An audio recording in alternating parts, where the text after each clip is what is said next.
اعوذ باللہ من الشیطان الرجیم بسم اللہ الرحمن الرحیم اللہم صلی علی سیدنا محمد معدن الجود والکرم وآلہ وسلم۔ سامعین و ناظرین اکرام، السلام علیکم ورحمۃ اللہ وبرکاتہ۔ اعوذ باللہ من الشیطان الرجیم بسم اللہ الرحمن الرحیم۔ آج کا ہمارا موضوع یہ ہے کہ شیخ سے کتنی محبت ہونی چاہیے۔ دیکھیں، اصل جو مضمون ہے وہ سمجھنے کی ضرورت ہے۔ شیخ کا مطلب کیا ہے؟ ایک تو یہ بات ہے، اور دوسری بات یہ ہے کہ محبت یعنی اس کو ایک بنیادی چیز کو اگر ہم سمجھ لیں تو پھر آسان ہو جائے گا اس کو سمجھنا۔ اور بعض لوگوں نے تو اس کو شرک سے قرار دیا ہے کہ اللہ کے علاوہ تو کوئی کسی اور سے محبت ہی ہو نہیں سکتی، بعض لوگ ایسا کہتے ہیں۔ بہرحال سمجھنے کی ضرورت ہے۔ دیکھیں، اصل جو محبت ہے وہ تو اللہ کے لیے ہے، اللہ سے ہونی چاہیے۔ اور بنیادی طور پہ ایک بات نوٹ کر لیں کہ محبت کے قابل صرف ایک ذات ہے، اور وہ اللہ تعالیٰ کی ہے۔ اور محبت بھی عام محبت نہیں بلکہ خاص شدید محبت جسے کہتے ہیں، وہ تقاضا ہے، ہمارے ایمان کا تقاضا ہے کہ اللہ سے شدید محبت کرتے ہیں ایمان والے جو ہیں۔ تو محبت یعنی وہ چیز آپ کو محبوب ہوگی جو آپ چاہیں گے۔ دنیا میں جو چیز بھی آپ کو فائدہ دیتی ہے اور آپ اسے چاہتے ہیں تو اس سے قدرتی طور پہ آپ کو محبت ہوتی ہے۔ جو بھی اشیاء ہے دنیا میں، یعنی کسی چیز کی اگر چاہت میں آپ مبتلا ہو جائیں تو اس کا مطلب یہ ہے کہ وہ چیز آپ کو اچھی لگتی ہے، پسند آتی ہے، پھر آپ کی وہ ضرورت بھی ہوتی ہے تو آپ کی محبت اور بھی زیادہ شدید ہو جاتی ہے۔ ضرورت، ایک چیز کی ضرورت ہے، پھر وہ پسند بھی آ جائے، پھر آپ کے پاس وہ اسباب بھی ہوں اسے حاصل کرنے کے، تو پھر کوئی رکاوٹ نہیں رہتی۔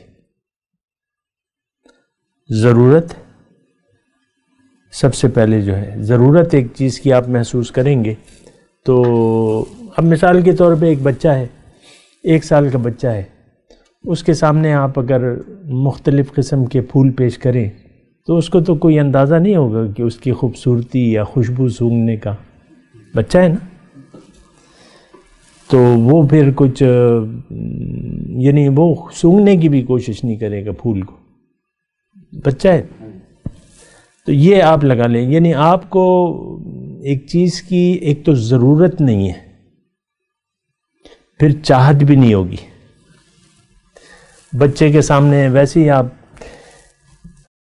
جوبلی لہرائیں، جو چکھ چکا ہو اس کا ذائقہ، یا جو وہ ہوتی ہے وہ چاکلیٹ، کیا ہوتی ہے، کون سی، کیڈبری کی ہوتی ہے، جو بھی ہوتی ہے، تو وہ جو چکھ چکا ہے تو وہ کہتا ہے مجھے، میرا ایک نواسا ہے وہ کہتا ہے مجھے چپس بڑے اچھے لگتے ہیں، اور وہ یہ کوئی سویٹ کہہ رہا تھا وہ بڑی اچھی لگتی ہے اپنی توتلی زبان میں۔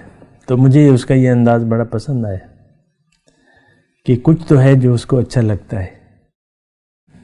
افسوس یہ ہے کہ نانا اس کے وہ اتنے وہ نہیں ہے محبوب جتنی وہ اس سے چکھ چکا ہے نا، وہ محبت ہے اسے۔ تو دیکھیں، ضرورت ہوتی ہے، پھر ضرورت، اور پھر اس کی جو طلب ہے، اور پھر اس سے چاہت پیدا ہوتی ہے، چاہت۔ تو اللہ تعالیٰ ذات باری تعالیٰ جو ہے وہ ہم انسان جو ہے، اس میں اس کی پھونکی ایک روح ہے، اس کی پھونکی ہوئی ہم میں اس کی پھونکی ہوئی ایک روح موجود ہے۔ تو اس کا مطلب یہ ہے کہ ہماری اصل، ہر چیز کی اصل تو اللہ تعالیٰ کی ذات ہی ہے نا۔ اللہ نے چاہا تو مخلوق پیدا ہوئی، نہ چاہتا تو نہ ہوتی۔ ہمارا وجود اللہ تعالیٰ کی چاہت کا نتیجہ ہے۔ بلکہ ایک جملہ اگر میں بڑھ کے کہوں تو یہ اللہ تعالیٰ کی محبت ہے جو اس نے ہمیں دنیا میں بھجوایا ہے. اس کو تو کوئی ضرورت نہیں تھی. ہماری کوئی ضرورت ہے اللہ کو؟ نہیں ہے. اب ایک دنیا اس نے میرے لیے، میں اپنے ذاتی طور پہ اگر اپنا وہ دیکھوں نا، ایک دنیا اس نے اللہ تعالیٰ نے میرے لیے بنائی ہے. اور یہ دیکھیں کتنی بڑی کائنات میرے لیے بنا دی اللہ تعالیٰ نے. پھر زمین اللہ تعالیٰ نے میرے لیے بنائی ہے، اور زمین کی یہ ساری نعمتیں جو ہیں وہ اللہ تعالیٰ نے کس کے لیے؟ میرے لیے بنائی ہیں. اب اس میں بہت سی چیزیں ایسی ہیں جو نہ ہوتی تو کوئی فرق تو نہیں پڑتا میری زندگی پہ. آم نہ ہوتے، کیلے نہ ہوتے مثال کے طور پر، ہمیں تو گندم کی روٹی یا جو کی روٹی کافی ہوتی. لیکن کتنی ساری چیزیں ہیں اور کتنے انواع و اقسام کے پھل ہیں، سبزیاں ہیں، میوے ہیں اور اجناس ہیں. کتنی دالیں آپ گنوا سکتے ہیں، کتنی. تو یہ اس کی محبت ہے. اس کے علاوہ تو آپ کچھ نہیں کہہ سکتے اس کو. جو اتنی انواع و اقسام کی نعمتیں ہیں تو آپ کچھ تو اور نہیں، اس کو کوئی اور نام نہیں دے سکتے کہ دے سکتے ہیں. یہ اللہ کی محبت تھی جو اس نے ہم سے کی ہے. تو یہ دیکھیں، محسوس کرنا چاہیے، دیکھنا چاہیے. پھر اللہ تعالیٰ نے ذاتی طور پہ مجھ سے پیار کیا اور مجھے بھجوایا ایک خاص وقت میں، ایک خاص ماں باپ کے گھر، ایک خاص شہر میں. یہ بھی اللہ تعالیٰ کی عنایت ہے، محبت ہے. پھر میرے آنے سے پہلے جو ہے میرے غذا کا انتظام فرما دیا اس نے ماں کے سینے میں. انسان دودھ دیتا ہے؟ دیتا ہے. انسان جیسے گائے دودھ دیتی ہے، انسان بھی دودھ دیتا ہے. گائے دودھ دیتی ہے نا، بھینس دودھ دیتی ہے. اسی طرح اللہ نے میرے لیے انسانی میں سے دودھ کا، میری غذا کا بندوبست کیا. کس نے کیا؟ اللہ نے کیا. تو دیکھیں یہ اللہ تعالیٰ کی ساری محبتیں ہیں اور نعمتیں ہیں، محبتیں ہیں. اور پھر جو ہے آسمان سے ایک کتاب نازل کی، وہ بھی میرے لیے. قرآن پاک وہ میرے لیے اللہ پاک نے اتاری ہے. میرے لیے نصیحت ہے اس میں اور میرے لیے ہدایت ہے، کہ نہیں کسی اور کے لیے. پھر اللہ تعالیٰ نے ایک انسان کو بھجوایا جو مجھ میں ہی سے تھا، اور اس کے ذریعے مجھے مخاطب کیا. انسان کو یعنی رسول بنایا اور پھر اس کے ذریعے مجھے اپنی طرف بلایا. قل انما ادعو ربی، یا دوسری جگہ ہے کہ قل ھذہ سبیلی ادعو الی اللہ علی بصیرۃ انا ومن اتبعن. آپ ان سے کہہ دیجئے کہ دیکھو میرا تو کام ہی یہی ہے، میرا تو کام ہی یہی ہے کہ لوگوں کو اللہ کی طرف بلاتا ہوں. تو اپنی طرف اب یہ کس نے کیا؟ اللہ نے بھجوایا ہے. لقد من اللہ علی المؤمنین، یقیناً احسان ہے مومنوں پر اللہ کا. لقد من اللہ علی المؤمنین اذ بعث فیہم رسولا، کہ اس نے اپنے رسول کو اس میں بھجوایا. تو رسول کا بھجوانا یہ بہت بڑی نعمت ہے. اور اب یہ نعمتیں جو جتنی بھی ہیں، اس کا ایک تو یہ ہے کہ شکریہ ادا کرنا چاہیے. نعمت کا شکریہ نہ ہو تو پھر ناقدری ہوتی ہے اور ناشکری ہوتی ہے وہ. اور عام طور پہ ہم ناشکری کو یا ناقدری کو پسند نہیں کرتے.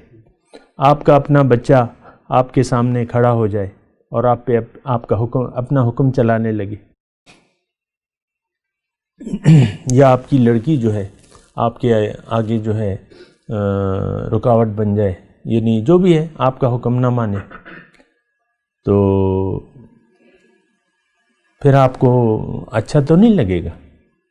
آپ کی اولاد اگر اپنے والد کو کہے کہ بھائی میں نے تمہارا کہنا نہیں ماننا، آپ مجھے بتائیں والد کو یہ بات اچھی لگے گی؟